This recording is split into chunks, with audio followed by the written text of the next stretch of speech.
My name is James Daniels, and I'm the Emergency Management Department Chair at Austin Community College. Welcome to ACC Experts. I'm so glad to join you from ACC's Public Safety Training Center at the Hays Campus in Kyle. Here at ACC's Public Safety Training Center, we empower those who protect our communities through professional training and education. Today, I will be walking through some basic emergency management tools to help you navigate our complex world today.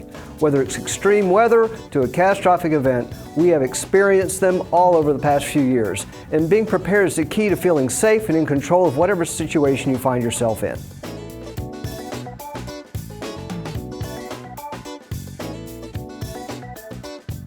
Although Texas is known more for extreme heat than extreme cold, Winter Storm Uri in 2021 shows we have to be prepared for both. When winter is on the way, one of the most important things you can have in your home is plenty of warm blankets. I know that most of the year they seem to take up space for no reason, but when a winter storm comes and power goes, you'll be glad you had them.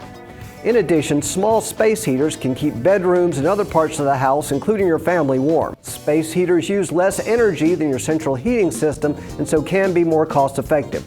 It can also be an important way to avoid taxing the power grid when it's getting close to its limits. If you're using a home generator to deal with a blackout, then a small electric space heater can more easily run off your generator than your home's central heating can.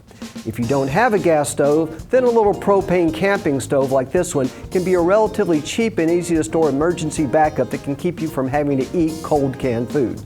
And speaking of canned food, keeping a couple days supply of canned food that don't require much or any preparation in the back of your pantry is always a good idea. In addition, keeping a few gallons of drinking water in plastic jugs or bottles can also make an important difference when it becomes more difficult to go out for groceries. If you hear a storm or low temperatures are on the way, one of the first things you want to do is fill your bathtub with water. Now, it can be boiled for drinking in a pinch, but the main reason you want a full bathtub is so that you can use it to refill the tank of your toilet after each flush should the water lines freeze or rupture and leave you without running water. Also, make sure that your vehicle's gas tank is full and cell phone batteries and battery packs are fully charged before the storm is due to arrive. Having a couple of these charged battery packs can be a great help when you lose your power. If you do have a generator, make sure that it's fully maintained and fully functional, and never use a gas-powered generator inside an enclosed space. That's how people die from carbon monoxide poisoning. Now, after every extreme weather event, Home Depot and other places see a run on home generators.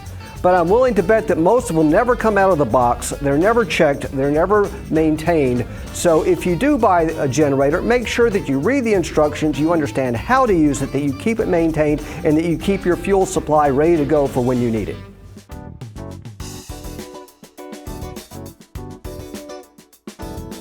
When preparing for extreme heat and triple-digit temperatures in the summer months, there are some important things for you to consider. Small-size air conditioning units, like space heaters, can use less energy than your central air and bring some relief to the power grid, as well as concentrating the coolness in where you actually need it. The emergency generator you bought after the winter storm can also help you out during summer blackouts. As in winter, make sure it's well maintained and ready to go before this extreme weather arrives.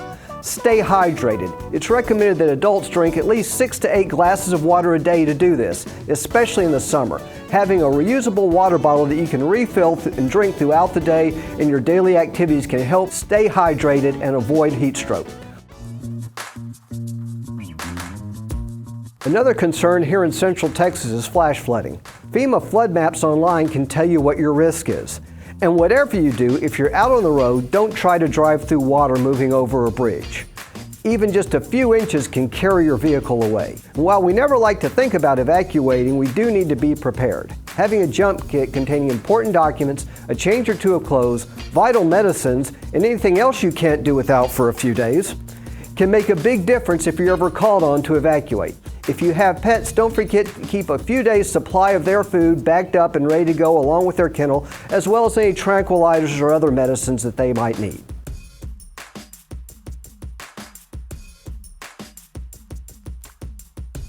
Finally, I'd like to repeat that none of these preparations are one and done. You need to check all these preparations on a regular basis to make sure that they're ready when you need them. That means fuel for the generator you've checked, emergency foodstuffs that aren't expired, documents updated, and medicines that haven't gone past their expiration date.